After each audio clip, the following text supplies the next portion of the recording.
Hey guys, this is FalseBulls123 and welcome back to my channel. This is Read the Controversy, a series on my channel where we read challenged, infamous, or otherwise polarizing work and explore the zeitgeist and controversy around it. So I'm currently working on an insanely complicated project that involves a lot of research, and I'm slowly working for the mountain I set for myself, so I'm not really in the mood to talk about something deep like Moz or the Red Badge of Courage. Instead, I want to talk about this hip new book called Alice and Sparkle by Anmar Rishi. Here's the kicker. It was made in one weekend entirely by AI. Here, let me read the thread from Twitter. I spent the weekend playing with ChatGPT, Midjourney, and other AI tools, and by combining all of them, published a children's book co-written and illustrated by AI. Here's how! A thread. First, the idea. I wanted a story showing the magic of AI to children. I gave ChatGPT a prompt and went back and forth with it to refine details and get inspiration for the illustrations. It was like having a constant brainstorming partner who I could ping pong ideas off of. Then, I took those ideas to Midjourney and gave it prompt after prompt after prompt till I could get a somewhat consistent style. This took a few hours, but it was such a fun process playing with all the different art styles. There's also some hilarious results, like, what is going on with the eyes and hands? I combined all of those and put them together in a book format and signed up for Amazon Kindle Publishing. Filled out the book details, created a little cover, even had ChatGPT help me with the description. And boom! In a weekend, from idea to illustrations, becoming a published author. You can check out the book on Amazon here.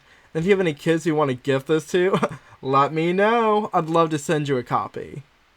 So on one hand, that's kind of cool. It's a really inventive way of using tech, and at first glance, it seems pretty polished. But the devil is in the details. But before we get into the ethics of AI, I feel like it's only fair to talk about the book.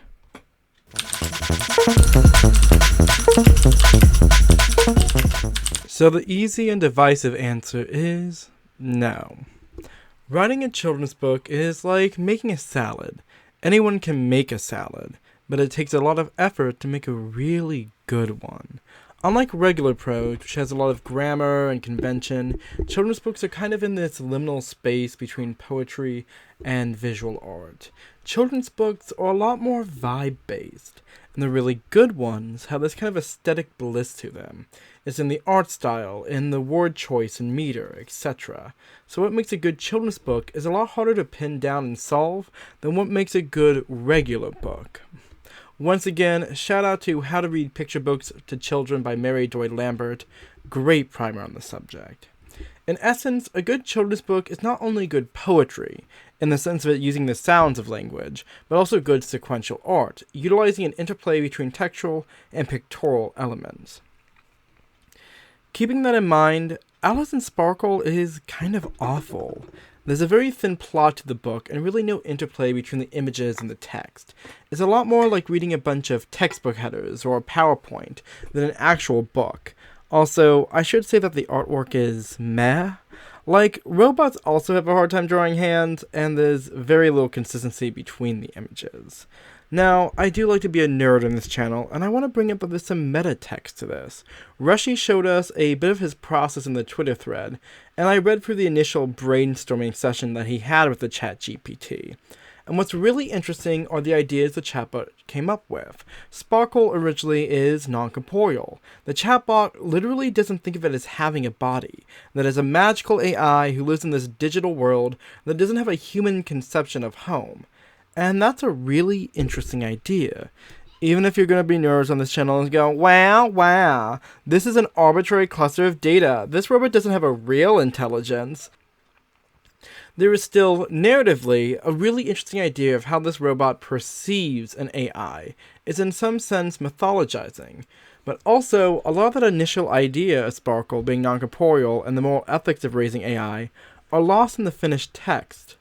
So, why?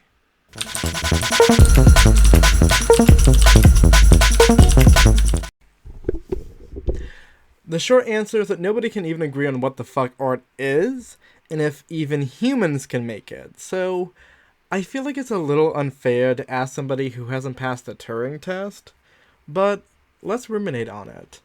When I was in culinary school, I thought about how my teachers taught cooking. Some of them focused on the technical skill of cooking, how to use a knife, what's in a béarnaise sauce, how to make a perfect over-medium egg, while others wanted you to flex your creative muscles and develop your palate. And weirdly enough, the technical creative dichotomy mirrors the whole thing Nietzsche says about like Apollonian and Dionysian drives. You essentially need both skill and ingenuity to make good art. Now, cooking is complicated, and even when confronted by those robots that can make omelets, I still have a refined palate, essentially a sharpened sense of taste and muscle memory of what flavor profiles work together. This is a learned somatic quality of being a cook, which is something the omelet bot cannot do. Even if someone could make an objective, algorithmic way of cooking something, that's only the technical side of things. There's still the need for creativity. This really cuts to the idea of sentience versus sapience. Sentience is generally compared to this idea of animal intelligence, of using instinct as a way of dealing with qualia, unique sensory experiences. However, sentience isn't just running on predetermined routes. If you've ever had pets, you probably recognize that your pet has a personality. They have likes and dislikes, that they remember things like a person being mean to them or a dangerous object. So even if a being isn't intelligent, a sentient creature still has a subjective experience. Sapience is more nebulous. Some people refer to it as self-awareness or being able to possess wisdom, which in themselves are equally ephemeral terms. So let's focus on art, since this weirdly enough is a bit more accessible. In Understanding Comics, Scott McCloud philosophizes about art, making the claim that it's anything a human does that's not based on human instinct. He talks about a man moving his body, or a woman scribbling in the dirt as ways of expressing some kind of inner turmoil, both physical and emotional. Art is an external expression of internal subjective experience. Another way to phrase that is art is an expression of consciousness that relies on us being able to think about our lives or experience. I always like this definition because it's a rather nice way of looking at the world, and I think it also kind of implies that other intelligent creatures could make art, like ravens or dolphins, albeit in ways that we couldn't recognize. But therein lies the rub. A robot can't. Because not only is a robot not sapient, it doesn't have a self-concept or abstract ideas of the world, it's also not sentient. It doesn't have emotions or subjective experience, nor can it feel qualia. What I'm saying is that a robot can make a picture of a car or cook an omelet, but it doesn't understand what those things are. Now, once again, I do think that the instincts of the chatbot are interesting. One of the reasons why the computer doesn't think about the characters having physical appearances is because it wasn't taught to think like that. The AI is a product of its environment. However, it's also reacting to Reshi. It's answering Reshi's questions, and he shapes that by being sapient and asking for physical descriptions. And then he makes the conscious or unconscious decision to ask the other robot questions in a certain way, eventually dropping the shape-shifting element and focusing on a more traditional robot description of Sparkle. And this is where it gets interesting. According to the original thread, the two bots made the pictures and gave him a basic outline of the story. However, Do the robots physically put together the book in terms of the literal text and layout? Because if they did, the Apollonian drive is in full force. The book is too technical, it's too rational. The vibe ain't there, Chief. But if Rushy wrote out the literal text and formatted the book, then the error is human. He failed to be creative, to use his sapience to build off of the qualia, to use emotion and ideas and imagination to make something off of that inspiration. At the end of the day, these robots are tools, and he used the tools to facilitate a very rudimentary children's book. As a thought experiment, it's fascinating. As a piece of art, it's a bit awful. And as a social and political object, well, it's a little bit frightening.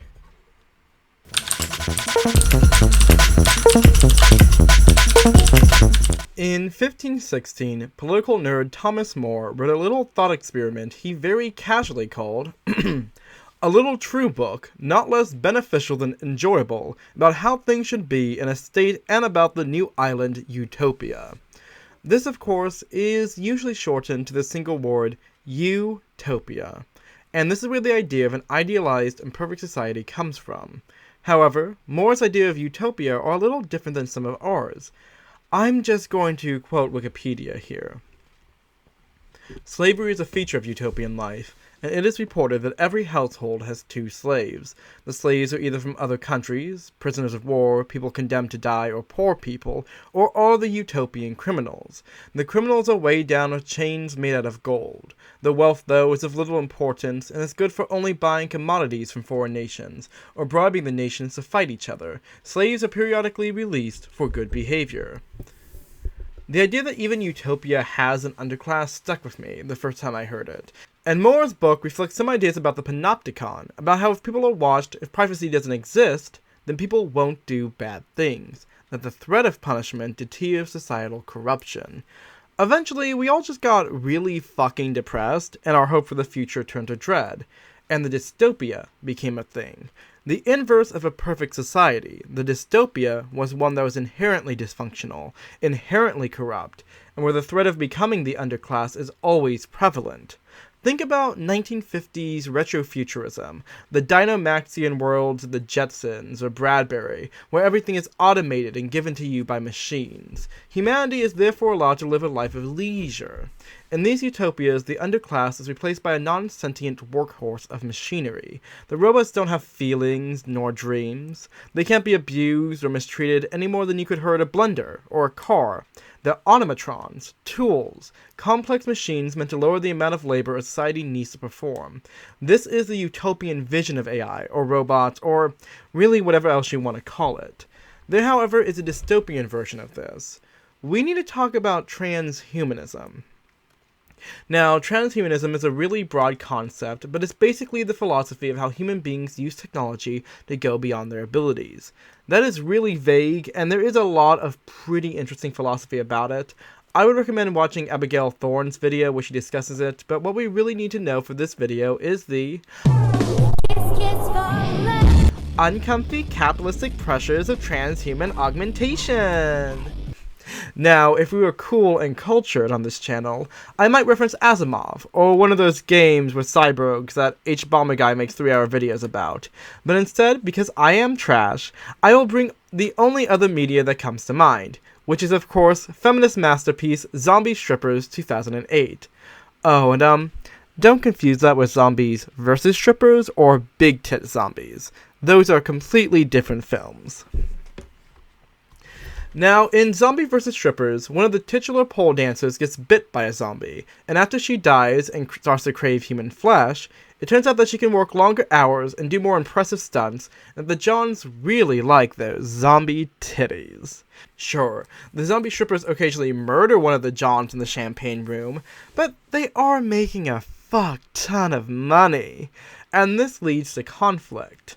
Now, the human strippers are faced with a really difficult moral dilemma. Do they become zombie strippers, giving up their literal humanity as a way of providing for themselves and reaching preternatural feats of eroticism and athletics? Or do they refuse and become gentrified by a new big-titty ubermensch who can work longer hours and have lesser needs than the humans? This is a dystopian take on a robot underclass, that the underclass in the society, generally the poor and marginalized, are left to social Darwinism, either finding a way of surviving the gentrification of the underclass by automatrons who don't ask for bathroom breaks or livable wages, or by simply dying out. The robot underclass, even if it's not directly shooting poor people in the face, is being used as a tool of politicized violence to get rid of the people that the elite have deemed unworthy to live in their utopia.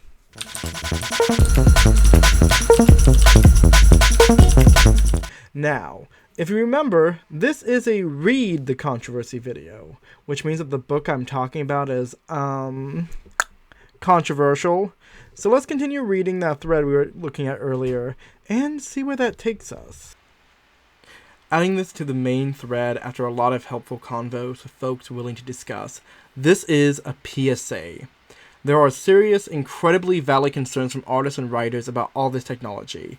Their emotional responses are fair, and we should listen and instead should ask, to the creators of those tools at OpenAI and Midjourney, how do we ensure protections for artists, / train models on consent, the talent, skill, hard work to get their needs to be respected?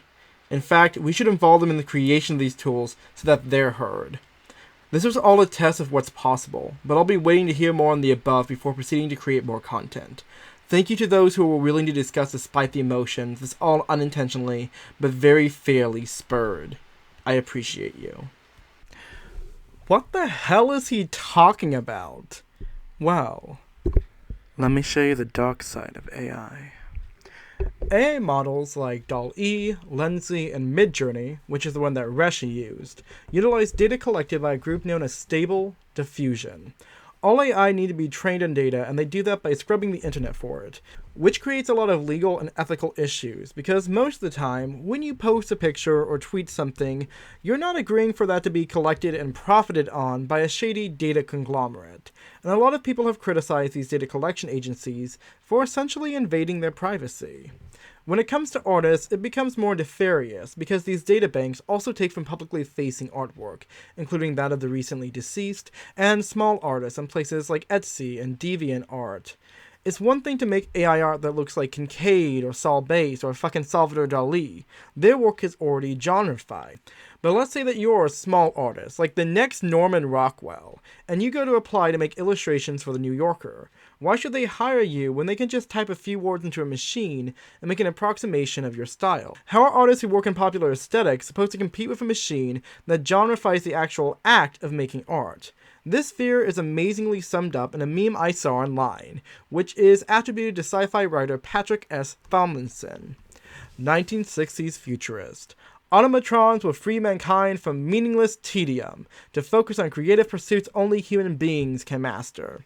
2020 tech bros. We're building AI to write all your books, music, and TV so you can focus on the meaningless tedium of your cubicle job.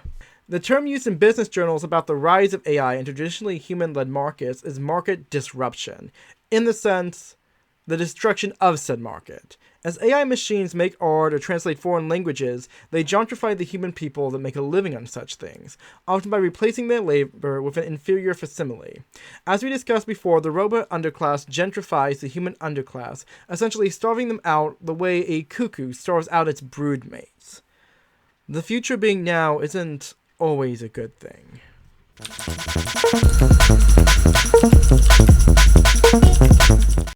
MR Rishi responded to a lot of the criticism around AI, because like most people that are passionate about things, he cares how his industry and actions affect things. Trust me, as a cook, I have a lot to say about the Whole Foods market and shopping locals. Professionals tend to care a lot. And from what I can gather, Rishi feels kind of bad about the situation, and he's used his platform as a way of discussing why the AI we have is kind of messed up, because we live in the most boring dystopia. I've used that term a few times in this essay. It was coined by writer Mark Fisher as a way of describing the dullness of how fucked up the world is. I've described post-apocalyptic stories as nihilistic pastoralism.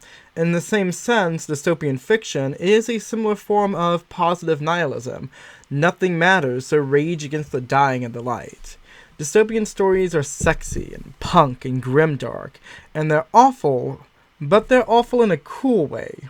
You know, Judge Dredd might shoot me in the face for jaywalking, but let's be honest, this post-brutalist architecture is kinda fucking lit. And that's the thing, is that the worst thing in the world is that reality is often banal. Evilness is often banal. And dystopia is often banal. And I desperately wish I could go back in time and talk to Buckminster Fuller and Bradbury, Harry Harrison, Philip K. Dick, Asimov, Harlan Ellison, and tell them that the future is actually pretty chill, and that we solved the issues they were worrying about, and that we had reached some Belle Epoque, and that their worst nightmares hadn't come to fruition. But unfortunately, just like the utopian pipe dream of a benevolent robot underclass, time travel is also not currently possible. And so we must do as the young gutter punks say and become ungovernable, not give in to the lotus flowers of class antagonism, not let the elite allow the robot underclass to starve us out. Long story short, don't use AI art, folks. It's super fucking unethical.